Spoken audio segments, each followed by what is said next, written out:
Hey, Sean, it's been about a year to the day that I uploaded part 1 of how to grow your creative business without selling your soul. And I'm here a year later to do part 2 of how to grow your creative business without selling your soul. I've learned a lot in the past year, and I wanted to review quickly sort of what we're talking about. If you haven't watched part 1, you can go do that because it's important. But here's the 3 parts, and then we're going to talk about number 2. But part 1 is all about looking at your business and identifying what the most important things are. And this is a serious analysis that takes a little bit of time, that takes several weeks and months to really get right. And since completing that and doing video 1 and sort of starting phase 2, I continue to do that work every week. I have different metrics that I look at in my company to make sure that I know where bottlenecks are, that I know where problems are occurring, and that I know that what the most important thing I think we're doing is staying the most important thing. And new distractions and things that come up, I'm able to address those and maneuver appropriately. So I'm still constantly in phase 1, and that's important. But phase 2 is about expanding your team in line with that vision, that focus from phase 1. So phase 2 is growing the team. That's going to help you do phase 1. And then phase 3, if you get there, is maneuvering yourself out of the day-to-day operations so that the business can run without you. And if you're like me, you might think, hey, I don't want that. I like this. I like doing this. This is fun. I don't want to retire. I don't want to pass this line. I don't want to be an entrepreneur that moves to the next thing. I'm a photographer. I want to grow a photography business, but keep doing photography. I want to do the work. I'm the same way. But there's a way to do this and a way to approach this where, yes, you're out of the day-to-day operations, meaning that most of the business can still conduct itself, but you still get to come in and do all the things that you want to do. So if you were a photographer, you may want to have client identification, like onboarding, all that's taken care of, all the scheduling, all the gear rental, all that's taken care of. You just want to show up and do the photos. You can do that, but that's phase 3. You got to get the right team in place to get to there. And before you can get the right team in place, you got to get your business identified properly so that you can attract and maintain that team. And that is what this video is about, attracting and maintaining a good team that's going to help you continue to be the creative you that you like being and that your clients, in theory, like as well if you're able to get this far. So today, almost a year to the date from when I first posted the part 1, I'm back with some lessons that I learned the hard way. And some serious knowledge that I gained throughout doing this.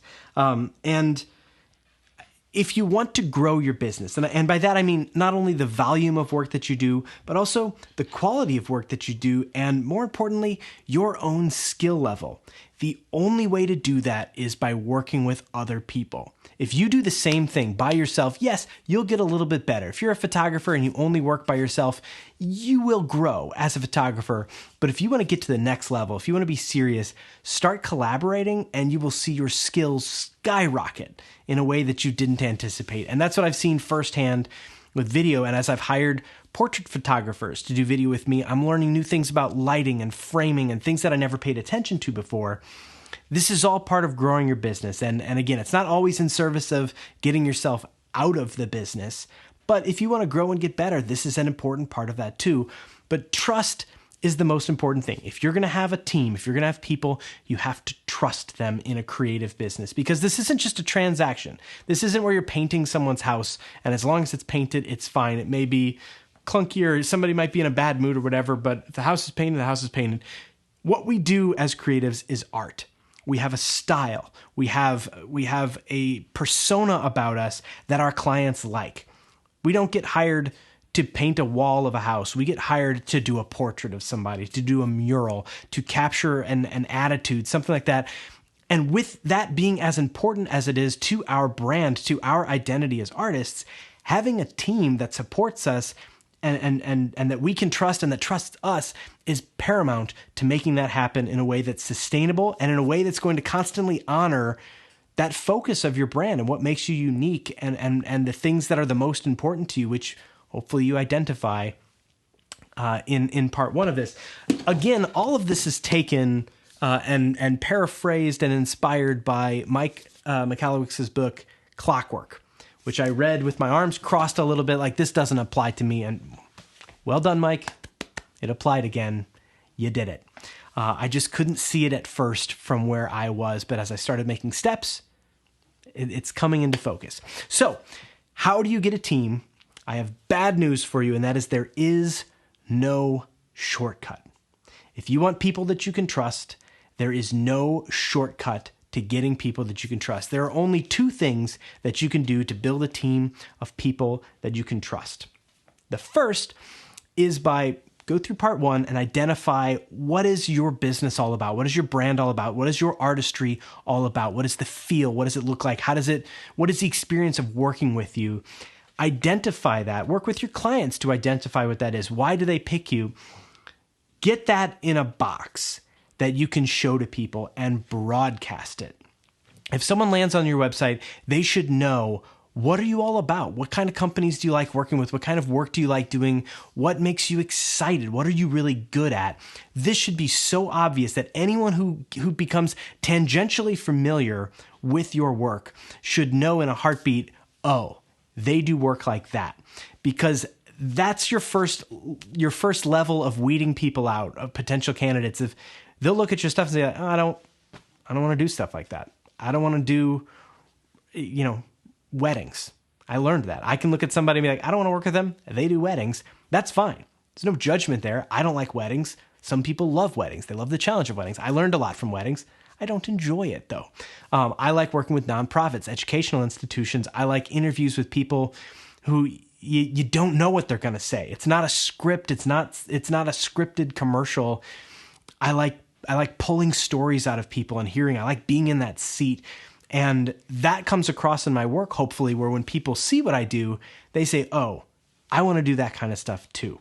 So step one is broadcast your stuff. Once you've identified who you are and what makes you special and what makes you excited, broadcast that. And then as you start to talk to people, make sure that you talk about that right at the beginning. Like, this is what we do. We don't do that. You don't want to make promises to people of like, yeah, come work with me. Come be a camera operator for me. Come run sound for me. We're hoping to start doing commercial work maybe. No, don't lead people on. Say, this is what I do. This is what I have done. This is what I want to do. Be open and honest about it. And you'll find people that want to support that or that doesn't resonate with. And you don't want the people who it doesn't resonate with. It's no judgment, but you're looking for passion and trust. And that's not going to come from somebody who's apathetic and looking for a paycheck. And they're not going to be excited to do it. It's not going to be fulfilling for them or for you. So broadcast your goals. Broadcast your brand and talk about it with people. But then when it comes to actually finding people, you can go through LinkedIn or you can find people on websites and on Craigslist and searching for stuff. You can also find people on Instagram, and you can find people in a number of different ways. But where I've had a lot of success finding people is by stealing them. And I make sure that my terms are as generous as they can possibly be, where there's no non-competes. There's no, if somebody works for me, they can't work for this, or they can't do work for the same client if a client doesn't hire me back. Like, there's no, I want us to all work together. There's plenty of work to go around. If I'm not in charge of it, that's fine. I don't want anyone to be afraid of working with me. And I've worked with agencies that threaten litigation and pursue litigation if you work with one of their clients. It's awful. It's an awful place to be. So work with other agencies, work with other producers, work with other people, and you'll start to find like, oh, I keep working with this person and they're fantastic. We get along. We have fun on set. They do cool stuff. They did this thing. I'd never thought of trying that before. That's cool. That person, get their contact information, get connected with them, and then find a project to do with them. As your next projects with a client come up, say, hey, I've got some new people I'm working with, and we can try something that we haven't tried before that would be really, really unique and really, really interesting. And you may find that your clients are eager to say, okay, yeah, let's up the budget a little bit so we've got room to bring them on board, and let's see where this next project goes. And that's growth. That's your business growing, that's your team growing, and that's your clients growing in the type of project that they're getting from you. So look for people in any number of places, and don't be shocked. Some of my favorite people, Chris Bland is my favorite example, reached out to me in a YouTube comment on a live stream, and we started working together. And I've gotten emails from people that I've started working with. And when I used to be on social media like Instagram, I would get direct messages. And if there's people out there willing to make a genuine connection with you, be open to working with them. So number one, as you find these people, make sure you're broadcasting who you are and what you're all about so that they know what they're getting into. But here's the big one, number two, and this is the bad news.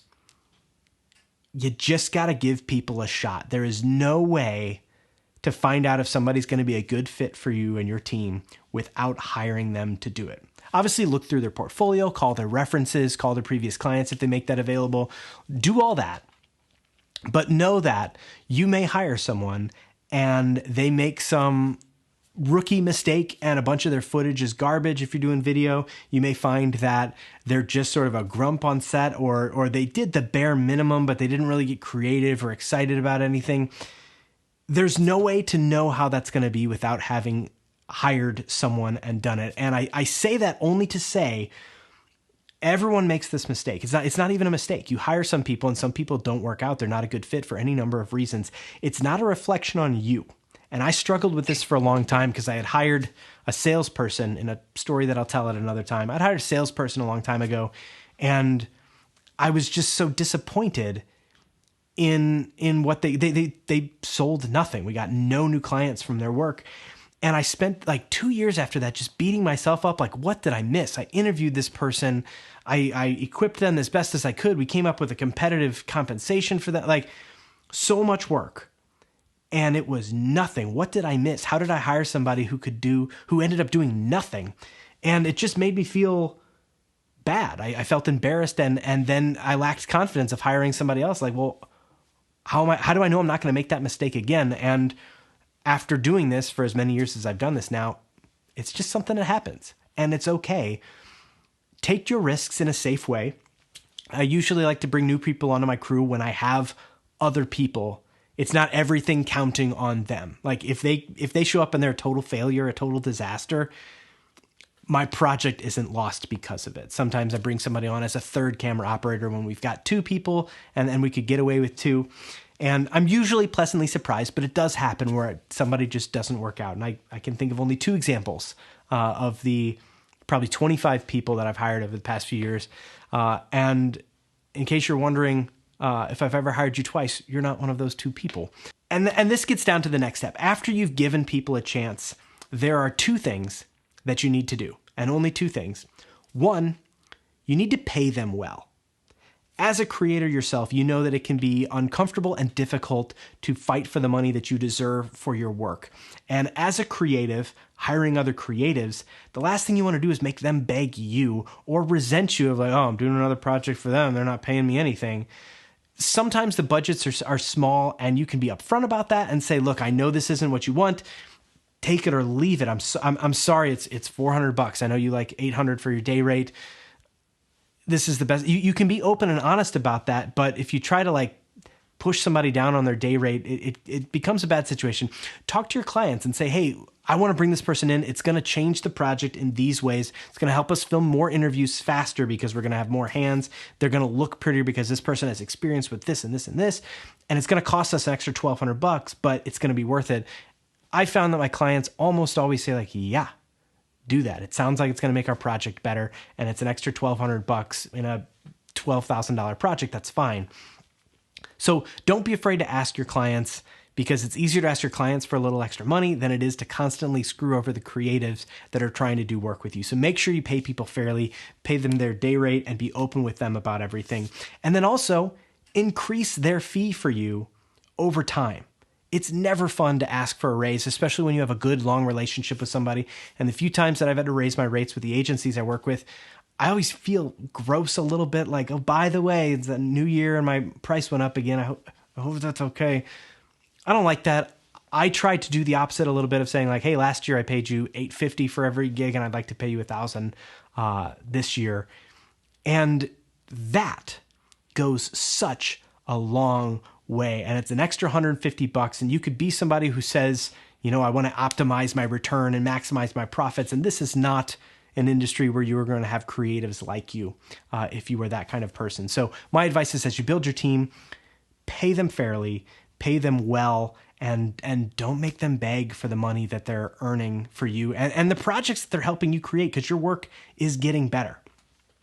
And secondly, pay them well. And secondly, give them feedback. And this was the really, really difficult one for me. And I've talked about this before, but Adam Savage has a part in his book, Every Tool's a Hammer, where he talks about this.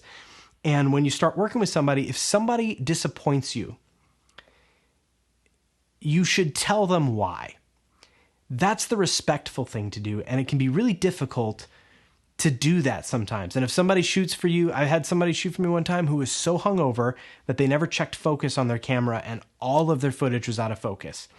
And I wanted to hire them again, but I had to have that conversation, and they benefit from it. And it's that, I mean, you're a boss. At this point, you're hiring people, you're a boss. This is your responsibility to give this feedback. But I found that my favorite people are the people who are eager for that feedback, eager for that advice, so that the next project we do together, they feel more empowered to try different things. They know that they're not tiptoeing or walking on eggshells to make sure they're not doing anything wrong. They know that we can be open about creating something great together. And as an extension of that, I'm always eager for feedback from the people who work for me. What could I have done to have prepared you better? Is there gear that you wish I would have made available to you? Is the money enough? Did the day feel, did you feel comfortable on set? Did you feel like you got to be creative and do the things that you like? And if you can ask these questions and get this feedback, you can give the feedback that's going to help create people that you love working with, and you're just going to increase that trust every step of the way, because you know they're not going to make the mistakes that they might have made the first time. And it might not have even been a mistake. It's just a preference. That's something they've always done, and they don't know that you like it done this way. And that's fine, but you've got to have that communication, and it can be awkward at first. But if you establish from the beginning, before you hire somebody, hey, afterwards, we're going to have some blunt conversations about what went well, what we could improve for next time, and I want to hear it too. This isn't just me telling you.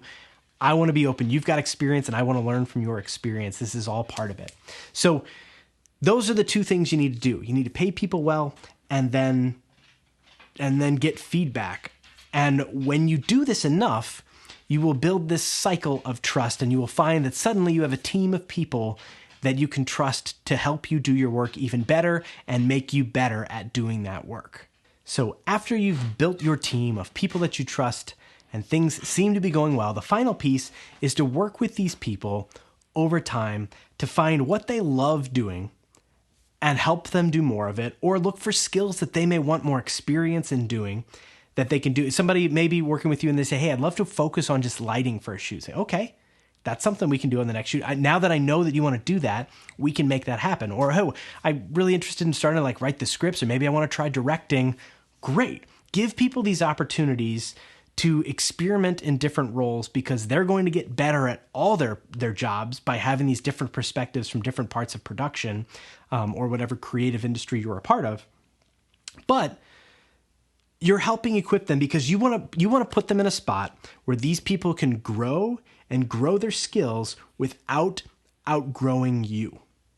And you don't want to hold them back to where they're stuck working with you. You want these people to get better and better and better and love working with you the whole time. And that only comes by listening and giving people opportunities and continuing to work through your clients to pay for more and more stuff, for more and more work with more and more people, because that is how you grow your team and sustain a group of people who want to work with you, because they're going to keep getting better while they're working with you, and therefore they're going to keep wanting to work with you, because you're going to pay them well, you're going to give honest feedback, you're going to get good input from them, and you're going to help them grow.